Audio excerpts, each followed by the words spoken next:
She's just a girl and she's on fire. That is the opening for a song by a lady called Alicia Keys called Girl on Fire. Let's just have a look at that song in a bit more detail, because I was struck by the song. I was just sat there doing something on the computer and the radio was on and that song came on, and that is the opening line. She's just a girl and she's on fire. It's quite powerful. You know, I think that's quite a shocking way to open the song. You know, it grabs you, is what it does. And I think it's quite tragic, really. Let's just have a look through this now. She's just a girl and she's on fire. Well, that speaks for itself. It's quite a tragic thing, you know. There's a girl there, you know. So not a young woman. Not saying that would be any better, but you know, a girl, a young person, is on fire, which is quite bad. Hotter than a fantasy, longer like a highway. Now, I don't know what that means. That sounds quite out of place considering what's just come before it. She's just a girl and she's on fire, hotter than a fantasy, longer like a highway. Like, okay, I can get... No, actually, no, I can't. Those similes make no sense. Hotter than a fantasy. Why not just compare it to like a blowtorch or something? I mean, that's kind of the same syllables. She's just a girl and she's on fire, or whatever. Hotter than a blowtorch, longer like a highway. Like a highway, longer like a highway. I get, you know, highways are long, or motorways as they're actually called. They're quite long, yeah, you know, fine. I know they're quite long. But what's that got to do with it? What's longer than a highway? The fire? Fires aren't long unless they go on for a long time. Has she been burning for a long time? That's probably it. So she's just a girl and she's on fire, hotter than a blowtorch, been burning for years. There we go. She's living in a world and it's on fire. Oh right, that's a bit worse. I thought the initial tragedy was the fact that this girl is on fire, but I think the real tragedy here is that she's been failed by a world that doesn't care. Clearly she's got something wrong with her. She's a pyromaniac. She clearly loves just setting fire to things. She's living in a world and it's on fire. She's just set the world on fire and then set herself on fire. And it's so really, no wonder it's so hot, because there's fire everywhere. So it's hotter than 12 blowtorches. She's just a girl and she's on fire. Hotter than 12 blowtorches. I think that's fair. Longer like a highway. Again, that doesn't really make sense unless, you know, the fire's been raging for a long time. But even then, you know, clearly this isn't in England, because otherwise, you know, the rain would have put it out. So it's not in England, this tragedy. It's not an English tragedy, but it's certainly a tragedy where fires have been raging for a really long time and they're really hot. Feeling the catastrophe, but she knows she can fly away. Okay, so that adds a new layer. Not only is she a pyromaniac, she's a masochistic pyromaniac. You know, she's quite willing to inflict this pain upon herself. You know, she's on fire. Fire hurts, even if you just pass your hand through it, it hurts. You know, you pick up a hot thing, oh, that hurts. You know, it does hurt. And she's just willingly standing in there.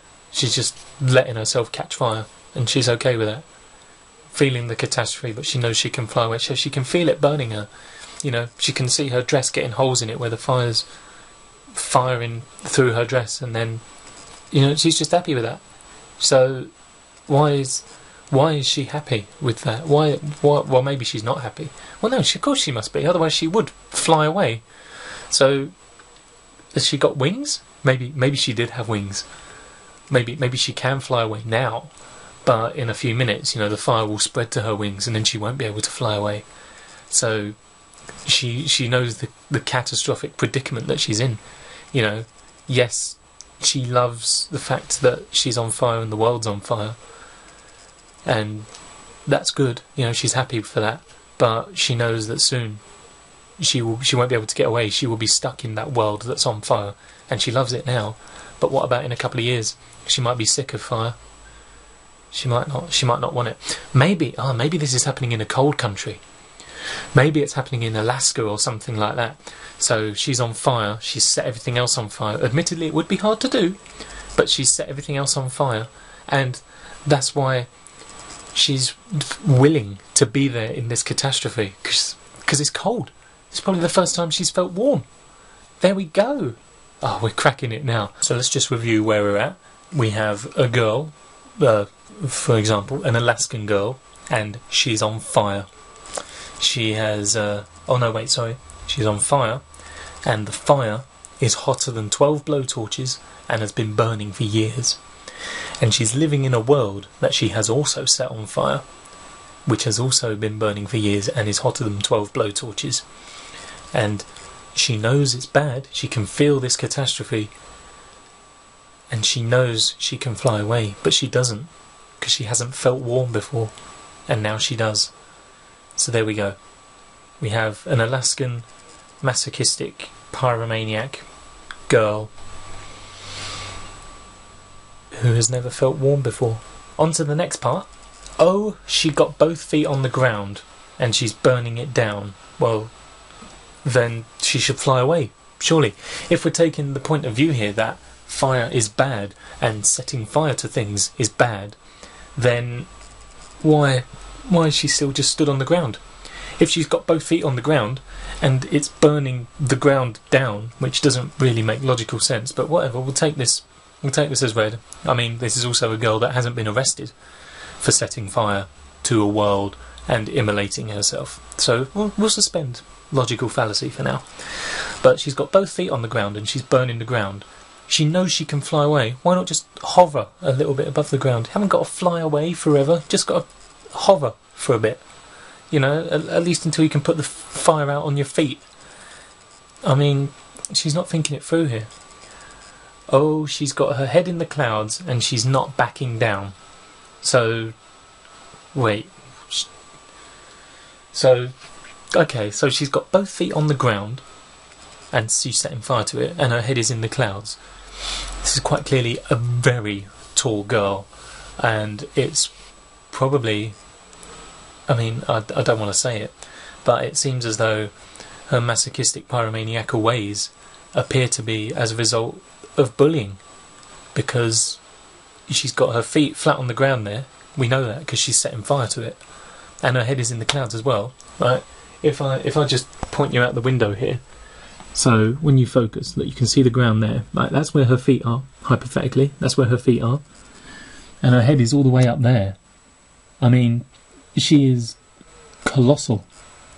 You know, she was probably bullied, and that's a sad thing. So she's been bullied into pyromaniacal masochism, which is not a good thing.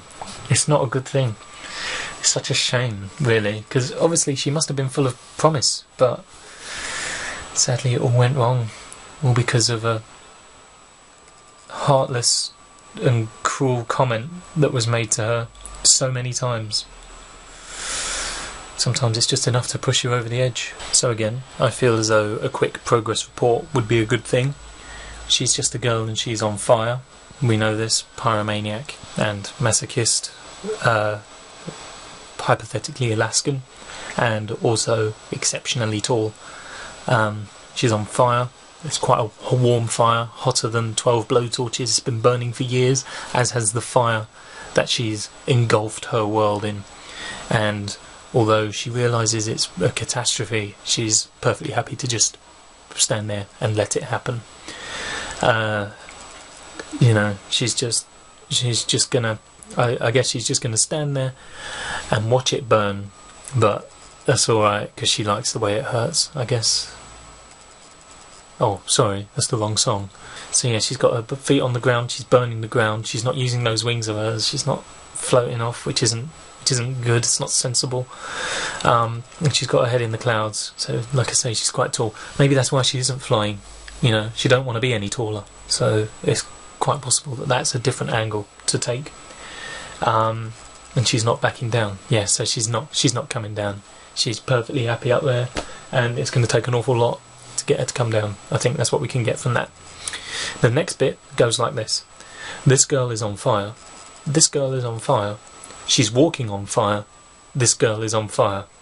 So there's quite a lot of emphasis on fire and, well, fire, really. I mean, it's at times like this that I wish I knew Alicia Keys personally, because then I could have bought her a thesaurus for Christmas. What we're going to look at here is the fact that there is this girl, and she is on fire. She's on fire 3 times in this bit. It's only 4 lines long. 3 of them about her being on fire. One of them is about her walking on fire, which we already know, because her feet are on fire, because she's got them both on the ground and she's burning it down. Again, suspending logical fallacy here. She's burning the ground down because she stood on it. So we know that she's walking on fire because her feet are made of fire, which I guess she can't help because she's on fire. The next part goes like this. Looks like a girl, but she's a flame. And it's written weirdly. We have she's a flame, like she's one solitary flame, not she's a flame, like she's been set on fire. She's one flame. So it's possible we're not actually dealing with a girl here anymore, but the girl's just a metaphor. What we're dealing with here is like an ember or something. That's a good angle to take. So bright she can burn your eyes. Better look the other way. So, assuming that it's not the girl, that the girl was just a metaphor for an ember, we can also get a different perspective here, because we have here references to Medusa, you know, the Gorgon, who, if you looked into her eyes, would turn you to stone. And we have the reference here, she can burn your eyes, better look the other way. I mean, I don't know what it's like to be turned to stone, but I can imagine it's a bit painful. So it's possible here that we're not dealing with a girl, we are just dealing with Medusa, made out of fire. You can try, but you'll never forget her name. Hasn't mentioned her name in here anywhere, so I guess that's kind of true. You can never forget a name if you've never heard a name. I've never heard her name, so God knows what her name is. I can't forget it if I don't know it. It's simple as that. So that's a good point. That's probably the only bit of this song so far that has actually made logical sense. She's on top of the world, hottest of the hottest, girls say. So she's on top of the world. Well, we knew that because she's a gargantuan person, as was referenced earlier. Hottest of the hottest, girls say. Now that's actually quite contradictory, bearing in mind we have already established earlier on in the song that she was bullied. So it's quite possible that she was either bullied by males, or there is something that is not entirely genuine here. Hottest of the hottest, girls say. So we have 2 perspectives. Obviously we have the hottest from the kind of fire sense, you know, oh, you're hot, like that. And then we also have hottest in the sense of the sexy sense, you know, the hot kind of thing, which I actually think is what is being referenced here.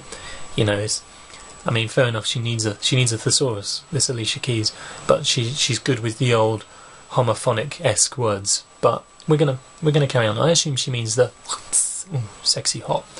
Hottest of the hottest, girls say. And the reason why we say that is because they say that beauty is in the eye of the beholder. So whilst all the boys that she knew probably thought she was a freak, all the girls went, well, fair play to her. She's hot in her own way. She's hot because she's colossally tall. She's hot because she's on fire. And she's hot because everything else is on fire. So she's hot because the ambient temperature is high. Oh, we got our feet on the ground, not technically and grammatically correct, and we're burning it down. Oh, we got our head in the clouds, and we're not coming down. Right, you see, there's a few issues with well, everything there. Not least in the sense of, oh, we got our feet on the ground. That's not good English. That's not how you express any point whatsoever. Oh, we got our feet on the ground and we're burning it down. We know that already. You know, we've already talked about how you're burning the ground down. So again, suspend your logical fallacies for now. But that's the case. We know you're burning the ground down. However, the one thing that does intrigue me is suddenly the pronoun change. We've gone from she, third person, to our. So now someone else is there. So I'm confused as to where that extra person or people came from. Maybe that could do with a bit of explanation. Oh, we got our head in the clouds. Again, that's not quite a problem. Well, no, it is definitely a problem. I meant to say that's not quite right. That is definitely a problem. Again, grammatically wrong. We got our head in the clouds. So maybe what is occurring here is that rather than there being more than one person, more than one person watching, so you have the girl on fire and an observer from distance, what we're actually looking at here is the potential of a set of conjoined twins. Oh, we got our head in the clouds. So maybe they share a head. It's a pair of conjoined twins and they only have one head. So, well, while we were talking about initially just having a really tall girl, we could have a really tall set of conjoined twins joined at the head. Or maybe it's only a really tall one and a short one just kind of hanging off. We don't know. That's not really explained in the song here. It could be a set of conjoined twins who are responsible for setting the world on fire, and indeed themselves. Of course, the other perspective rings true, that actually maybe it's only one of them. I know they're joined at the head, but what if the left-hand side is responsible for the burning, and the one on the right is like, no, stop this, it's not right. We don't know. There are too many variables. Got our head in the clouds and we're not coming down. We've already established conjoined twins, really tall, they're not coming down, they like it up there. You know, at least up there, head is away from all the fire, because all the buildings are down here, so that's understandable. This girl is on fire, this girl is on fire, she's walking on fire, this girl is on fire. So again, we've completely lost one of the twins, and it's now back to a regular girl, and again she's just walking across the floor setting it on fire, which is a bit inconsiderate really, because other people do need to use the floor at some point, although it is quite possible that no one needs to use the floor anymore because she burnt them all. Everyone stands as she goes by, so maybe she's royalty. She might be royalty, that's something to consider. A royal Medusa girl with a conjoined twin hanging off from the side and walking with her, who is a masochistic pyromaniac ember person on fire, who is really tall. That's something to bear in mind.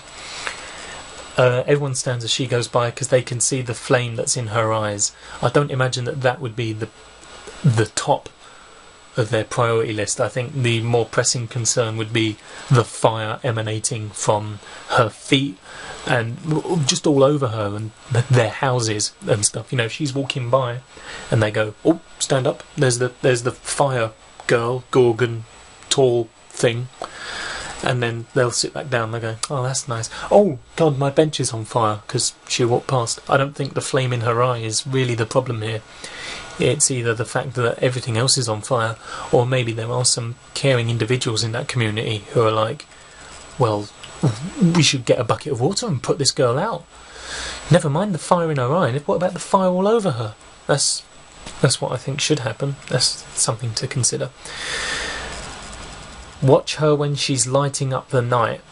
Well, that's just inconsiderate really. People are trying to sleep at night, and she's just frolicking about, setting the place on fire, keeping it all lit up and that. You know, do that in the summer, when it takes longer for night time to fall, you know. Do that in the summer, when the sun's out. Or do it on firework night, when everyone's up, and all the extra light won't matter. You know, don't just keep people up for the sake of it, that's not nice. Nobody knows that she's a lonely girl. Right, well that rules out the conjoined twin theory, because I imagine... Oh, or does it? Because it's still only one consciousness, isn't it? Because it's only the one head. Unless you believe that, or unless she believes that her body is dominated by her heart, in which case there will be two of them. But if it's dominated by her head, then there's only one consciousness, so we could still roll with the conjoined theory, the conjoined twin theory. You know what I'm trying to say. Sorry, I'm just overcome by how meaningful this song is. So nobody knows that she's a lonely girl. I think that might be her fault. The next line, and it's a lonely world. Again, I think that's her fault. You know, not because, you know, she's unlikable. I'm sure she's lovely, but it's the fact that she's set everyone and everything on fire. I think that's why she's lonely. That's why people want nothing to do with her. You know, oh, she sets people on fire, don't go near her. And then before you know it, you're set on fire. You know, so all the people she could have befriended either walked away or she set fire to them. That's why she's lonely. That's why the world is lonely as well. Because she's incinerated everyone and everything in it. So she really didn't think this through at all. Or, assuming she was bullied, then the bullies really stuffed it for everybody. And it's a lonely world, and she gone let it burn, baby, burn, baby. Well, I mean, again, grammatical inconsistency here, but she gone, G-O-N apostrophe. The apostrophe doesn't excuse the fact that that word should be going to. You know, normally you do an apostrophe to symbolise when a letter has gone missing. For example, in the word isn't, the apostrophe is between the N and the T to symbolise the missing O, because isn't is a shortened version of is not. What we've got here is she gone let it burn. So G-O-N apostrophe, the apostrophe there is symbolic of an entire suffix and an entire word, which that's not quite how apostrophes work, but whatever. We'll let her go on that one, because maybe Alicia Keys is a bit illiterate. We don't know. That's the thing. Or maybe her team of writers are illiterate again. We don't know. We can only make assumptions. But she gone let it burn, baby, burn, baby. Well, I mean, it's a good thing she put the baby on the end of it, because otherwise that might be considered lyrical plagiarism with a burn, baby, burn. What we're looking at here is, assuming we roll with what we have so far, a colossal conjoined set of conjoined twins, joined at the head, who are perpetually on fire, setting fire to everything and everyone around them. Then this is probably the straw that's broken the camel's back, because she's just going to let it burn, baby, burn, baby. So not only is she burning the people in the world, she's burning babies, which is unfortunate. It's a tragic waste of life in every sense throughout this whole song. It's not nice, really it isn't. I can't help but feel that Alicia Keys probably should have taken a bit more time when she was writing this song to make it a bit less tragic. This is horrible. If they made a film out of this, it would never be shown, just because it's so horrifying. After that, we have a reprise from This Girl Is On Fire, This Girl Is On Fire, She's Walking on Fire, This Girl Is On Fire, desperate need of a thesaurus type thing. So we've already touched on that. Then we are greeted by a series. I haven't listened to the song. On the lyrics here it just has O, O, O, but I can't help but feel that in the song there's more than 3 O's. So what we're looking at here is perhaps the collective expulsion of pain from all the people, all the buildings, all the worlds that she has purged. They're all going, oh, oh, oh, ow, ow, oh, it burns, oh, why did you have to do that, oh, you're a disappointment, ow, and all that sort of stuff. So that's probably what we're looking at here. And then the song concludes with, she's just a girl and she's on fire. That's a really flippant end, I feel. You know, if we, again, just go back through the video and see what we've uncovered just by looking at this song, that's a really, really flippant end. She's not just a girl, and she's not on fire. You know, we have 7,900 mile tall conjoined twins permanently on fire, setting fire to everything everywhere, killing people, killing babies, doing all sorts of unspeakable acts. She's not just a girl and she's on fire. She's a murderer. And you know what? This could have all been prevented if Alicia Keys had just put her out instead of writing a bloody song about it.